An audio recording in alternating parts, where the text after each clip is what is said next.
ওই পিরোজপুর যাইতে পারবে। হ্যাঁ হ্যাঁ হ্যাঁ, মহাবাড়িটা, হ্যাঁ।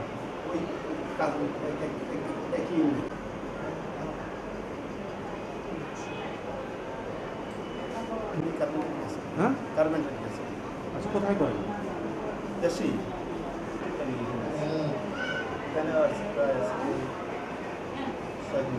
তো আমার ওয়ার্ডে ডেঙ্গু পেশেন্ট একদম যে রেফার করা লাগবে বা কোনো খারাপ হয়ে গেছে এই ধরনের কিছু হয় না, মোটামুটি আমাদের এখানেই সেটেল রোগীগুলো।